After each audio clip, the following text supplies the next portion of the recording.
Ciao a tutti, my name is Alessandro, also known as Sgamo. Born and raised in the south of Italy, based in Milan for half of my adult age, and right now just DJing all over the place. So I've been following music and hip-hop since I was like 14, maybe 15. I was definitely not the coolest guy in my crew, but I managed to meet another guy who was not cool as me, who just came back from the US and introduced me to US rap through some NBA games. And since then, it's been like a huge roller coaster through so many genres that I surfed. Start with rap, then I DJed in the rave scene, then I traveled, and I went to Milan, so everything went into like a more like business space. And now I'm back on the gypsy side of my journey. Oof. I mean, I don't think like I ever been part of a proper industry. I think industry really don't like me, maybe because of my approach, and my approach comes from the streets in the end. I've been all over the place, like dealing with any kind of seller. I sold myself everything, and this is actually probably the thing that helped me in selling myself and my way of approaching to art and music. I will say that a big blend in between the streets and the internet really raised my way of doing things. I will say that what Rolling Stone said about me is just the result of the hard work, because it came quite recent. So they called me like this when they wrote the article about my first Asia trip. Actually, the first Asia trip happened after already like 6 to 7 years hustling and bustling in Milan. So of course, it's very good to be supported by media and press. But on the other hand, you need to do the work to let the press do the talk. I will say that I probably was born as a curious person. I always try to study what feels new to me. I never approach to new music in an arrogant way. So when it comes to new sounds, it could be Brazilian sound, Jamaican sound, African sound, whatever. I just approach to it in a very spontaneous way. I think that my roots in the rave scene, where we used to sample almost everything, and of course the roots in the hip-hop scene as well, where sampling was all about the creation of a beat. You know, most of the time you do a beat with your laptop and you don't know how to press keyboards, you don't know notes.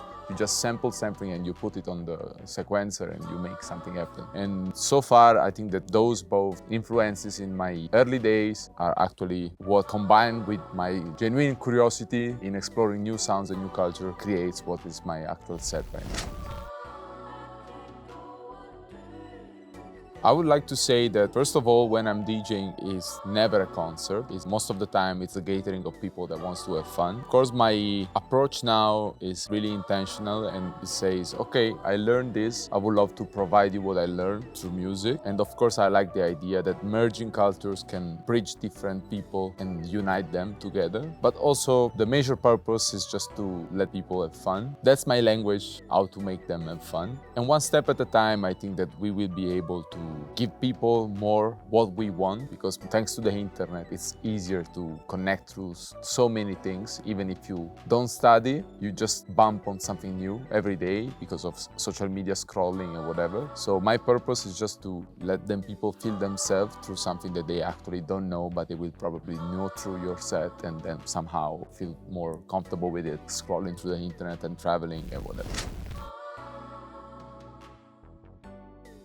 I will say that edits are the real bridge between curious people and just random listeners. So when it comes to playing an edit, especially in like a big crowded club, I think the big blend between an intense groovy beat and some easy catchy vocal is sometimes what makes the magic. So me personally, I don't really like music with a lot of words. I don't like sing-alongs music, but I noticed that especially for my very diverse kind of music selection, sometimes I'm booked in venues where people just want to have fun, as I said before. And my job as a DJ is to let them have fun with something that they might know, adapting it with what I actually like. So it can be a crazy rave, footwork, drum and bass song, but sometimes with some catchy vocals in it, it can help the joint, it can help the mission going through the right path. I mean, I think that there are so many definitions for DJing right now. We have like great showmen, we have great internet performers, we have great ravers, we have David Guetta. So many different characters can be called DJs right now. I would say that a great DJ always knows how to read the room, no matter what is a big festival, no matter what is a small bookshop, no matter what is a TikTok staged venue, whatever it is. You can be a great DJ just because you really know how to read the room and let the room understand your message. But also, I don't disrespect. Instead, I give major respect to a lot of selectors. You know, we have DJs like the World Selection vibe. You know, we have Joe K, who was one of the first who went digging deeper into something that was probably not danceable enough, but then he made it happen through his selection. Selection radio is a big example. I would personally never dance listening to a selection radio, but I vibe with it. You know, we have so many hip-hop DJs that probably they came through DJing because they were producers, and their set sometimes is just not groovy, it's not like glued like the way I would love to do it. But how could I not enjoy some good deep cuts, some good sample selections, some good blends? So yeah, when it comes to the difference between DJing and selecting music, of course the DJ needs to take a risk. The music selector can do his craft and let him do it.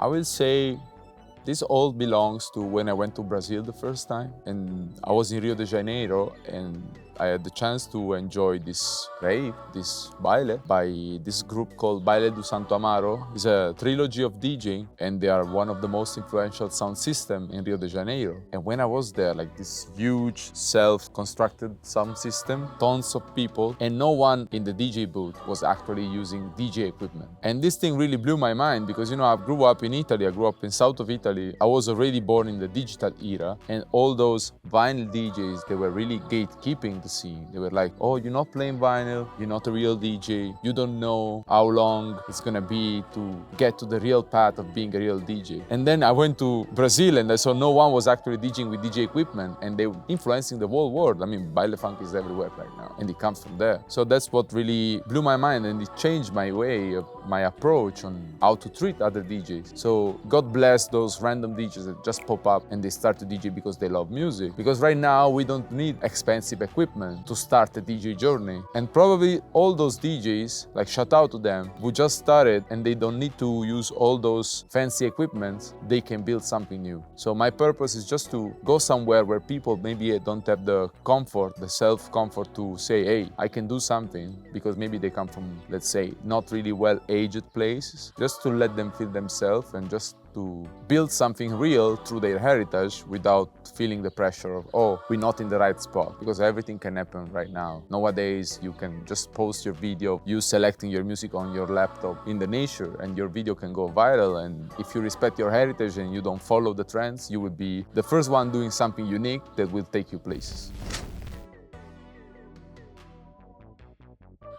I think that when it was my time to move to Milan, I was making my name in the hip-hop scene in Italy. I can definitely say that I was one of the first who introduced the underground trap anthems in his DJ sets back then in Italy. And in that moment, hip-hop music was living a sort of renaissance. Like 2016 was a big year for hip-hop music in Italy. It was an happy mistake at first, because before moving to Milan, I was just, let's say, misunderstood for an hip-hop DJ, because I was not DJing hip-hop at all back then, but I was just adding some underground hip-hop at the end of my shows. But then probably the way I dress, the way I talk, the way I like to bring people together, put me in a spotlight for what was the hip-hop scene back then. That's why I said, okay, I should move to Milan now, because it's the right moment to be in the place where things are happening. So yeah, Milan definitely shaped my career more in a sort of entrepreneurial way, because it moved from, okay, this is my passion, I like to select and play music for the people, oh, this can be my work. So right now that I feel a little bit stressed when I approach to this flex trap culture, because I think this is not the time anymore to celebrate anything, because we don't have the same money that we used to make 10 years ago. That's also why I don't feel comfortable in Milan anymore, because I think that that moment, it was a moment, but now it's just past. And that's why now I'm trying to be everywhere in the world, because I'm just trying to soak cultures wherever I go. And this is a thing that Milan is not able to give me anymore.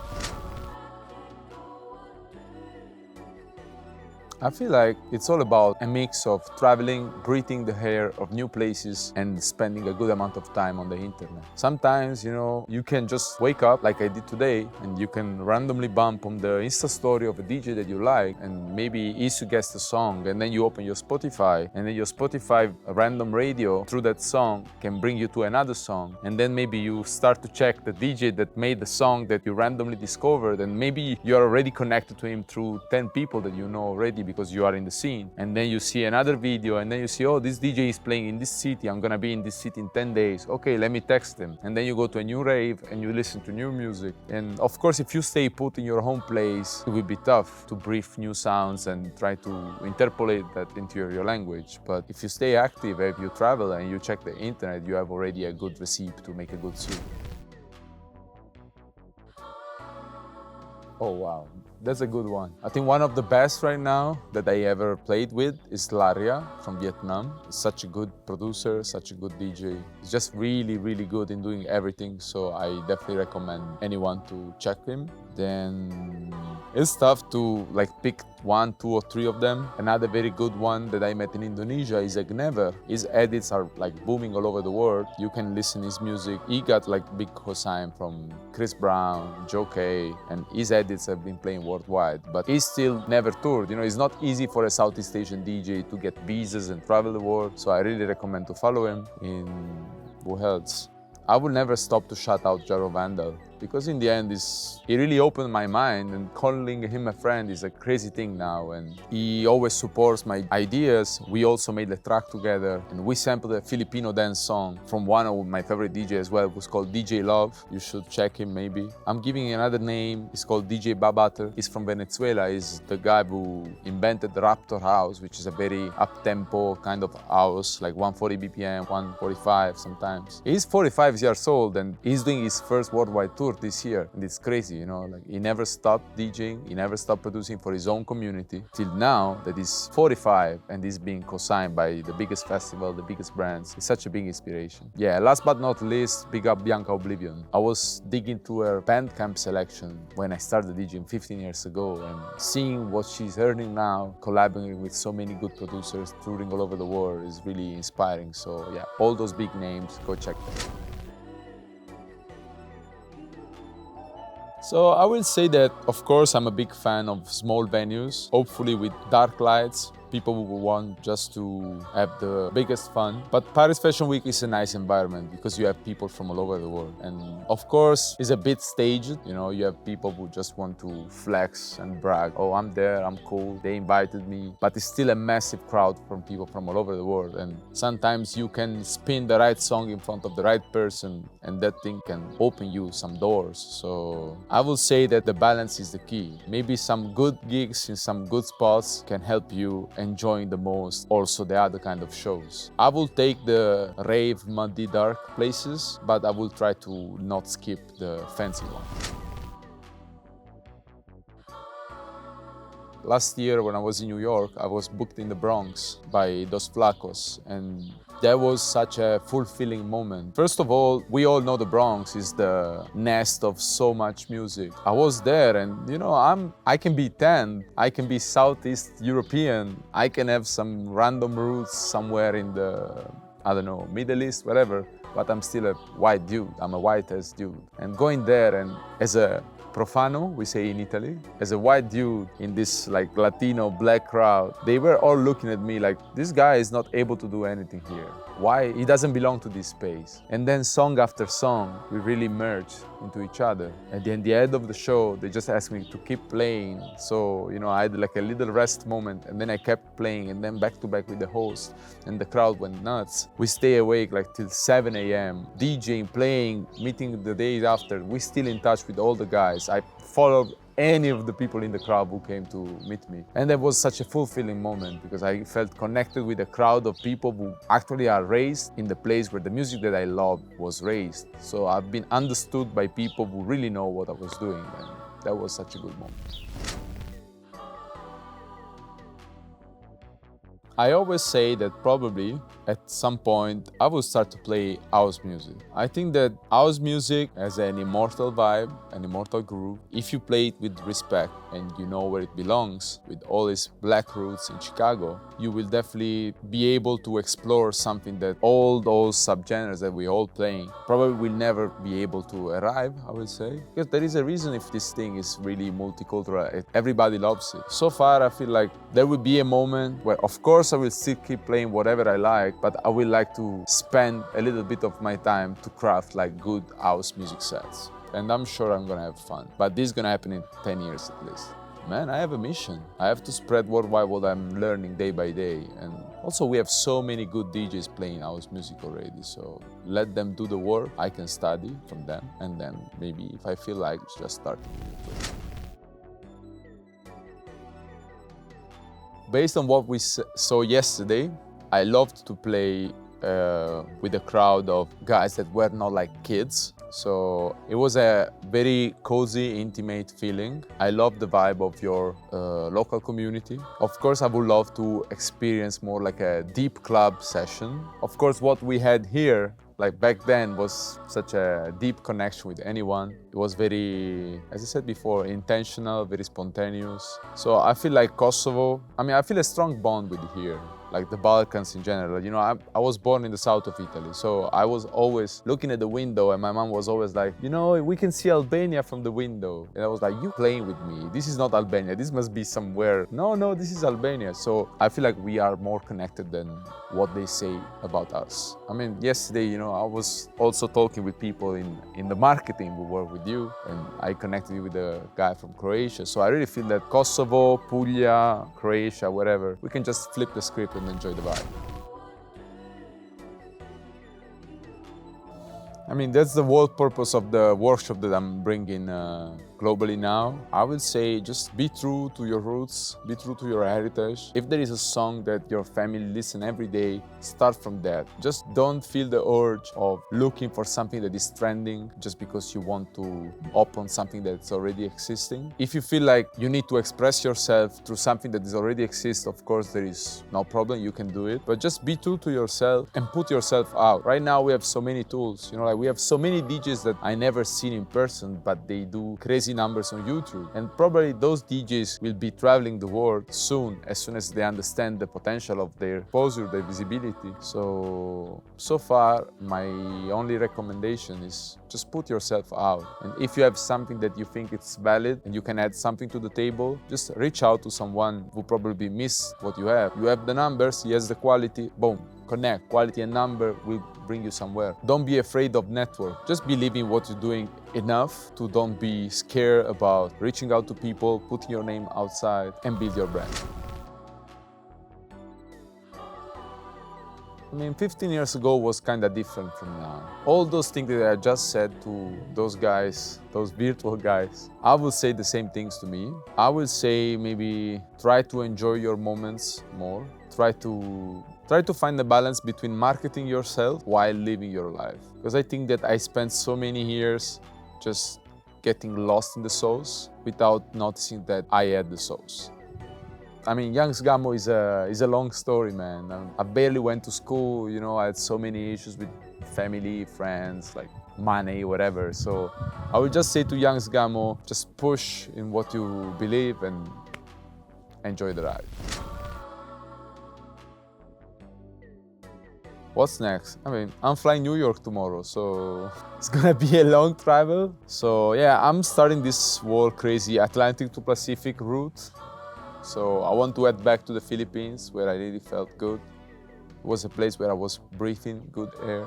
I just left my house in Milan, so what's next? I just want to enjoy my life.